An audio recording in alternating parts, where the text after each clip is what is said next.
dude did as well. And I was actually coaching a guy from Arizona. I invited him out. I recruited him actually to come play on a team for one specific tournament. I think it was back in like 2018, 2019, something like that. And this guy was a good kid, and he goes back home, didn't talk. And then right after I joined EXP, I'd reach back out to him like, "Hey man, how you doing?" I was trying to see if he knew anybody in real estate because his mom was actually a real estate agent. And he's talking about this other dude. He's like, "Dude, actually, there's this other guy who actually coaches me too. His name is Lance." He's like, "You need to reach out to Lance. Lance is in real estate." So I'm going to introduce you guys to the one, the only, Mr. Lance Thonvold. This man is a freaking legend. He's going to bring the house down here. Let's go. He's a dude who I don't want to tell too much of your story, man. I'll let you kind of introduce that part of it. But man, he's a guy we connected years ago. We stayed connected, finger to the sky, baby, on this. It's totally someone that God has just brought into my life, and I feel like I've been brought into his life. We've connected.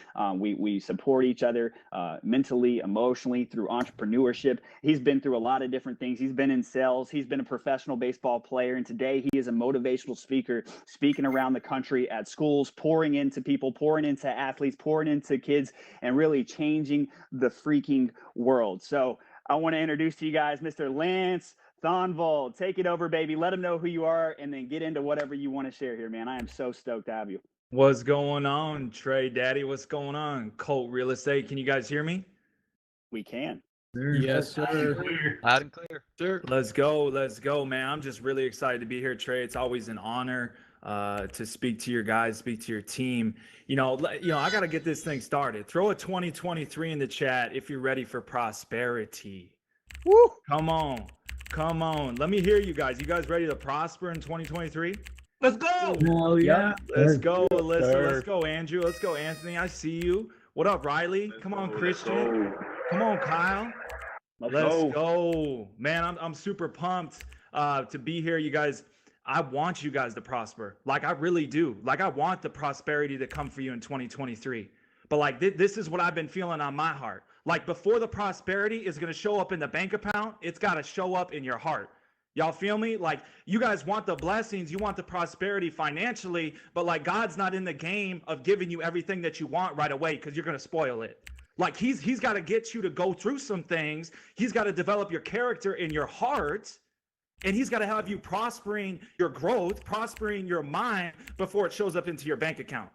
Like, come on. Like, I know you guys have been going through some tough times. Like Trey said, a market shift. Like we talking about a market shift. We talking about the Feds going bonkers with the interest rates. We talking about people getting scared to buy houses. Like, this is volatile. This is like unprecedented times. And you guys are world changers, and you're gonna make it through. Like, here's the thing that I know you're gonna make it through because there's promises on your life that have yet to be revealed. And what I gotta tell you is, like, you cannot outrun the favor of God. Like, you cannot outrun it. Like, there is so many doors that are waiting to be opened for you, but you got to leave your old mind behind. And my message today is about being planted, not buried. That's what I always speak into the lives of young people, into the lives of world changers, that you're being planted, you're not being buried. And I got to take you back for you to fully understand this message. I won state championships, national championship, played at the University of Minnesota, threw 97 miles per hour, got drafted, signed a professional contract, and there I was with the Seattle Mariners. Like, there I was with the dream that I wanted. Like, maybe you're thinking to yourself, like, what if I could have the house, I could have the car, I could have the relationship, I could have all the things that I want externally. But like, here's the thing, like, sometimes we're going to get a fulfilled dream. We're going to get a fulfilled bank account with an unfulfilled heart. Come on now. If you're feeling that. And I that was me. I had a lot of fulfilled dreams in my heart, but I had an unfulfilled heart. Like, I had everything I wanted, but I had nothing that I needed. Right? Because every single day that I woke up, my identity, my self-worth was based upon the stat sheet, was based upon the baseballs that I was throwing. Such a sick way to live your life. Like, it's so fleeting. That's such a fleeting way to live. Like, your real estate career is a big part of you, and it's a platform for you to make an impact on other people and change people's hearts and change people's lives. But it is not your everything. Like in order for you to go to the places and go where God is calling you to go and go into the mission that he has for you, like you got to leave your trophies, you got to leave your title, and you got to leave your bank account behind. Like you can't go to the places that God has for you if you're still clinging to those external identities. Like you got to start living in who you are and who you're really truly called to be. Okay, and there was a moment in my life where I was with the Mariners, 2016, first spring training, came out 3 days away from breaking camp, and bam, needed Tommy John surgery. I was going to be out for at least a year. I remember coming back home from Seattle with my sling on, and there we go. Now we're starting rehab. Now we're being planted at the Peoria Sports Complex in Arizona. And this is where the message was birthed. This is where God decided he was going to change me. But I had to surrender my life first. Like I had to truly give up my old identity in order to walk in a new purpose. And it was a sanctification process. And I can remember 9 months in to my rehab. Bro, I'm 3 months away from getting back on the mound. This is for somebody right here. Like as I was going through my biggest burden in life, as I'm going through my biggest heartbreak, I'm at the top of my career.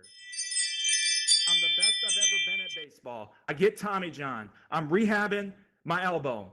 Now I'm 9 months into my rehab, and boom, stress fracture. 9 months in, stress fracture. Got to go back to the drawing board. 15 months, loose fragmented bone. 18 months, PRP. Stem cell. It was 3 years. So as I was facing a dark, heavy burden, God was pouring on more baggage to my back. Like he was pouring more pounds of hurt and pain and trials onto me. Like even though I was already going through something that I thought was hard, he was making it harder. And like maybe some of you right now, you're wondering with this market, with all the things that are shifting, like why is everything getting worse? Like this was supposed to be your prosperity season. Like this was supposed to be the year that everything took off. And what I have to say to you right now, like son, like daughter, what I need to tell you is you're being planted, you're not being buried. Like the reason you're going through this is because God has got to plant deeper roots within you that can't be pulled up anymore. Like he can't have you being fake out here. Like he needs you to be so strong that you can carry the weight of all the people's hearts and all the people's worries and all the people's stress involved in a real estate transaction. He can't have you weak. He's got to take you through some things. Like if you look at how a clay pot is molded, like if you look at a clay pot, like you gotta mold the thing. Like it's got to get on that wheel and you got to mold it. And then when you get done with that and you go, oh, it's perfect. It's ready. It's ready. No, it's not. It's not ready. You know why? Because it's soft. That thing's got to go through the fire. Like God's got to be able to trust you. He's got to know that once you get the things that you want, that you're not going to go back to your old ways. And there was 9 months into that rehab. I could see the light at the end of the tunnel. I said, I'm 3 months away from making it back. And so was my mind. Like all the things that he had been showing me for 9 months, I was ready to go back to the old me. And he goes, no. Not so fast, son. Like you're not fully changed yet. Like your heart hasn't truly been changed yet. So like as you go through these burdens and battles right now with the market, with real estate, with life, with relationships, with all these different things, like you're thinking, why me? And what I'm here to tell you is take it. Take the pain. Take the trial. Because if you don't, somebody down the road, you are going to miss the opportunity to pour into their life because they're going to be going through something that's so similar to what you had to go through, but you're going to be able to speak from a position of prosperity. You're going to speak from a position of prosperity, not necessarily financial, but prosperity that you grew, that you developed your character enough, and prosperity in the perseverance of getting through the trial and getting through the tough season and getting through the market shift and getting through 2022 so that you could reap the harvest that you're supposed to reap in 2023, 2024, and 2029. Like, don't miss this. Don't miss this right now. Like, don't miss this. You're about to go through some fires. But if you decide, you know what, I can't do it, and you back down and you give up and you don't lean in to what God is trying to do in your life, bro, man, if you back down from it, you're not going to be able to speak from a position of prosperity, of perseverance that you could really pour into somebody else. And it just reminds me, I have 4 pillars to live a planted life. And I only got a little bit of time here. Like, y'all whatever with me? time you want to take, baby. Y'all with me? Sir. Yeah. Yep. We here. Amen, baby. Let's You go. are on a roll. Let's go. All right. The 4 pillars. And I just started a podcast, guys. So Planted Not Buried podcast on everything. I'm just getting all the episodes launched up there. But I talk about the 4 pillars in my first episode. Scan that QR code. Get connected with Lance. Yep. So number 1 is you got to understand the promises of God. You got to hold tight to them. So that's the first pillar. Like, you are immeasurable, you have inherent worth, and you are irreplaceable. Like, some of you don't understand how irreplaceable you are. Like, because you haven't truly surrendered to how good and how perfectly made that you are yet. And you're trying to judge your goodness by your grounds. Hold up. Write this down. You're judging your goodness and your gift by your grounds. And what I mean by that is you're looking at other people's gifts and goodness, and you're looking at their territory, you're looking at their land, and you're looking at their grounds and how fruitful and multiplied they are, and you're comparing it to your grounds that you have right now. Like, Trey started with 2 people and has grown this to 88. Okay, he wrote the vision down, he made it plain, and he went after it, and he took the action. And he went after it. So, like, don't judge. Like, I know there's some people in this audience right now, like Anthony and Andrew and Tyler and Trevon and Trevor and Steven. I know there's people here, you're just as good, you're just as gifted as people who have much, much more territory than you. And some of you are in a place, in a position where you're starting to judge your gifts and your goodness based upon how much territory you've been given, based upon how much operational space that you have right now, based upon how many team members you have, based upon how many sales that you made. You're starting to judge your gift and your goodness. Like, don't do that. Don't do that. The only difference between you and somebody else that has a lot of territory right now, like, I compare myself, I look at Eric Thomas. And I go, I look at his motivational speaking life, millions of followers, 200,000 in engagement. And I listen to his messages, and this is going to sound outlandish, but I go, I can do that. Like, I'm as good as that. But here's the difference. If I start to judge my gift and my goodness that God has given me compared to his grounds and all the territory that he has, the millions of followers, 200,000 in engagement, if I start to judge my gift based upon that, I'm going to quit. I'm going to feel silly. I'm going to feel like God hasn't gifted me. No. I need you to understand this. You're just as gifted as somebody else who has more ground and more territory than you. Here's the difference. The difference is they've been operating in their gift a lot longer than you have. Somebody type operate. Come on. That's the only difference, is people who have more grounds, people who have more territories. They've got more territory because they've been walking in their gift for a longer amount of time. That's it. They've just spent more time.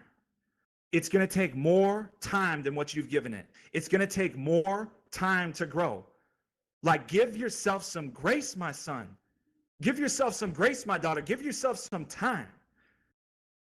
And don't stop operating in the gift that you know that you've been given and the promises of God that have been on your life. And you know you're supposed to operate in this space. Don't stop giving yourself that time. Keep planting. Keep sowing. Keep sowing them seeds. And this reminds me of a story. I met this farmer the other day. Now, this is no freaking joke, you guys. Like, I literally met this farmer the other day. Like, for those of you that don't know, I'm done doing real estate. You know, I'm speaking full time, but I also sell solar in Arizona. So I had a solar appointment and I went to this guy's house and he was 75 years old. He's from Minnesota, just like me. And he's like, yeah, I farmed for 55 years. And I was like, no way. Like, this is like the day my book got published, right? My book is called Planted, Not Buried. And it's in the editing process right now. And it got published, you know, first time author, crazy. And I just go like, just drop some knowledge on me, sir. Like, what is the most important thing about farming? Dude, listen to this. Listen to this. This man, 55 years farming, he goes, the secret to farming? Plowing. And I go, when? He goes, the secret to plowing?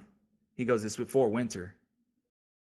Before the darkness comes. It's before winter comes. And I was like, what do you mean? Why would you plow the fields? Why would you prepare the grounds before winter? Why would you prepare the fields before the darkness? Why would you prepare it before things were going to get good? Oh, come on now. Like some of you right now, you need to start plowing and making progress in the darkness. Like, you need to start doing the work before the harvest is going to come. Like, there is a harvest on your life. There is going to be a time where you reap all of these sales, where you reap all of this kingdom stuff that's coming to you, all of this prosperity that's coming to you. Like, I know it's coming to you, but what I got to tell you, you got to keep plowing, and you got to prepare your land. You got to prepare your soul. You got to prepare your mind. You got to prepare the ground that you got. Even though you know you're about to walk through winter, even though you're about to walk through darkness, even though you're about to walk through a season of drought. And he said, this is the most important time to plow. Because after the fields get done freezing over, I've already plowed into that hard ground before. It froze in a condition for me to start planting. It froze in a condition for me to start sowing. And now I can have a bigger harvest come July. Like don't miss, oh man, don't miss the plow right now. The interest rates are high. You know, people aren't buying. You know, the market's shifting. My relationship is whack. Come on. Like, keep plowing. Keep plowing. Because you got to prepare the ground through the darkness so that you can get to the light, which is spring, so that you can start planting seeds. Okay. You already plowed. Now you went through some drought. Now you went through the winter. Now it's time. You got to start planting again. Like, you got to start knocking them doors, making them calls. Like, you got to start going through and planting seeds so you can reap a harvest later. And here's the crazy. This is what I'm going to end on. This is what I'm going to end on. When you get the harvest, this is how I analyze my social media. This is how I look at the people that are influential on the gram, on TikTok, and everything. And here's what I think to myself. What do they do when they get the harvest? Is it about their ego? Is it about them? Is it about how cool they are? Is it about them storing up their harvest? Is it about them, you know, taking that harvest to the bank? Is it about storing it up for next winter? Or is it about the poor? Is it about pouring out your harvest and investing what you've been given into other people so it can be fruitful and multiply? So when you get the harvest, don't hold it, pour it. Don't hold back your wisdom, pour it. Like, we have got to start walking and living with the widows, the whack person at the gas station, the person that cuts you off, the person that doesn't deserve the favor, like they don't deserve it in the external world, but none of us ever did. Like you've been given so much, pour it out to them. Even when they're mean to you, they mock you. Pour it out, because when you do that, you're investing into somebody else's soul so that it can be fruitful and multiply. Just like you guys are doing now. You got 88 now. Why can't this be 888 next year? Why can't I come back next year and this be 888 souls? And you said, I'm ready. You said, God, strip away my old identity, strip away everything that I thought I wanted to cling to, and give me a new mind. Like there are some of you, like you got callings on your life. You got places you want to go, but you got to leave your old mind behind. It can't go. It can't go with the places that you've been promised. Like your prosperity is out there. It may or may not be financial, but I know that it will be because of how good God is. But he's got to get you to prosper in perseverance and character and your heart first. Otherwise, you'll squash the blessing. So my friends, you're being planted. You're not being buried. Operate exactly where your feet are. Operate exactly with the ground that you've been given. And don't judge your goodness and your gift and how special you are based upon your territory. Y'all with me? Y'all feel that? Throw 2023 in the chat if you with me. Oh, we here, baby. Let's go. That's what I got, Trey. Like you've been given